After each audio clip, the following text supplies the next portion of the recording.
And welcome to the Aaron Katsman Show. I'm your host, Aaron Katsman. We speak about your life, your money, and your investments. And as always, we're coming to you from the spiritual and soon-to-be financial capital of the world, Jerusalem, Israel. If you like this content, please hit the like button below. If you've not yet done so, please subscribe to both the YouTube channel and to the podcast. And if you think somebody might find this of actual interest, why don't you go ahead and click the share button and you can share it with them as well. So, I want to speak today about the second half. The second half of what, you may ask? Well, let's say the second half of your life, the second half of your working life, more specifically, right? You've made it through your 30s and 40s, and now you're in your 50s. You're approaching retirement. Retirement's, anywhere between 10 and 15 years or so on the horizon, and things change.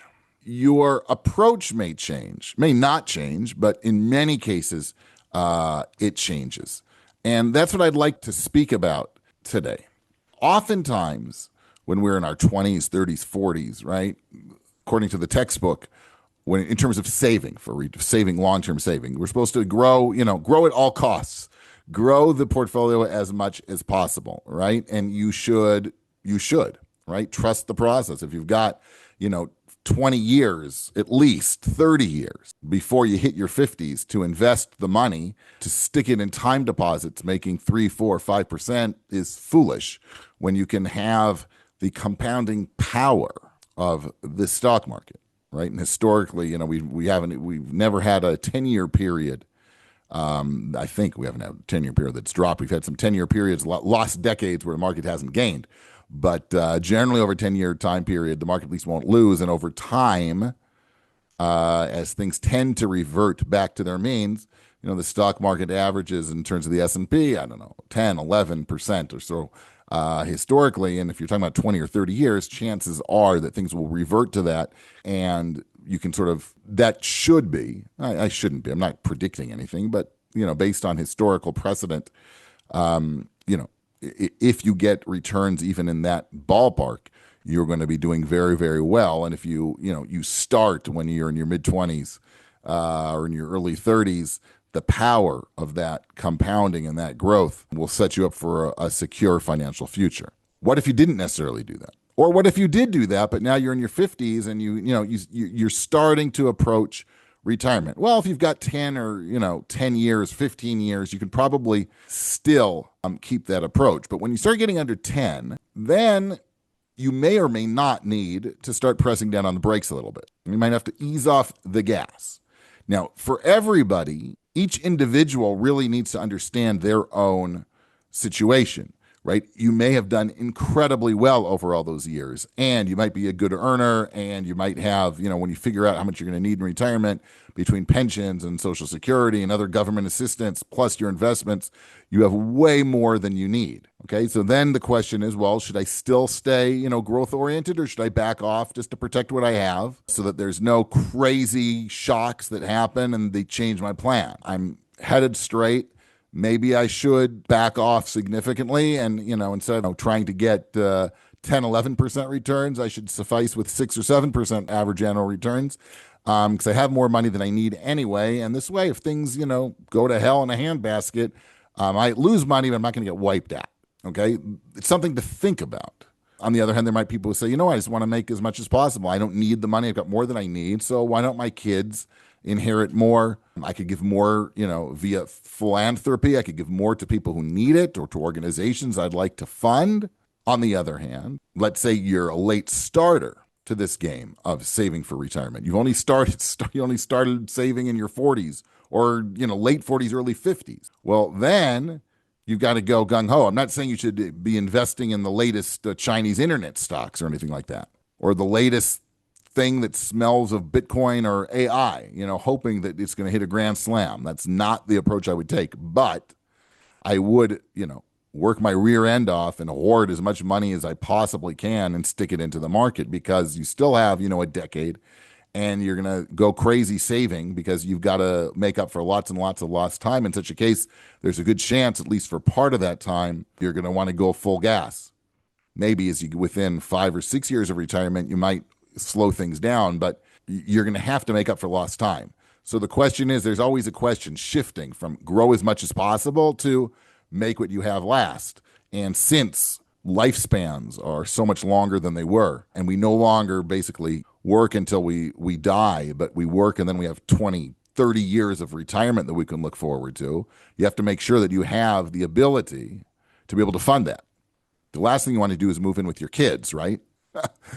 You don't want that situation, right? You want to have comfort. So today is really interesting. Today I sat with somebody who has been retired. He's in his early 80s and he moved to assistant living. He's got more money than he could dream of. He was telling me the story how, 50 years ago with his wife, they scrounged together a 10% of a down payment of a house, which was like, I don't know, $30,000. And they borrowed money from each set of parents and they kicked in and they were able to do it. And now the person is worth millions and millions of dollars. Plus he's got pension money coming in and American Social Security and Israeli Social Security. He's got more money than he could ever dream of coming in. So his approach was, and there's no right or wrong answer, but he said, you know what? Let it grow. It doesn't have to be super aggressive, right? We don't want anything crazy to happen to knock it down by like 70 or 80%. Let it grow, but in a balanced approach, which was more than reasonable. I don't think there's a right answer, but that's more than reasonable. He said, you know what? And my kids will inherit. They'll inherit more. Maybe they won't inherit as much as I, potentially could have left them. But you know what? They're going to inherit a sizable amount of money, and he's gifting them money along the way. Every month he helps them out a little bit while not impinging on the work ethic, right? He said, it was very fascinating because he said to me that he helps them out every month so that they can help the kids and pay for extracurricular activities and maybe some dental work or what have you.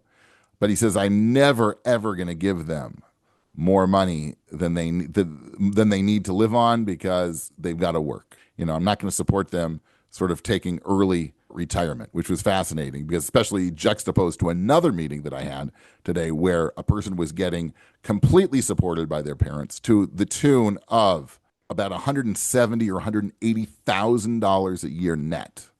Now, it's a big family. They've got a lot of kids. And guess what? They can't make ends meet. And I just looked at them. Come on, guys, right? So you're not even working. It's a failure on all sides. It's a failure of the parents, I believe, at least, to just give money, more and more and more money to the kids. And the kids aren't even accountable. And they're going farther into debt. The whole thing didn't make any sense. But this guy, the first guy, I'll give them a little bit of help every month because that's what I want to do. While I'm alive, it makes me feel good and I want to help them and they could use the help. But they've got to work and they've got to work hard. And he says, whatever's left posthumously, they'll get, minus whatever I'm going to be giving away to charity. So that's really interesting. Okay? So as a start, think about it. Think about where you're holding in the second half. Okay? We started the second half.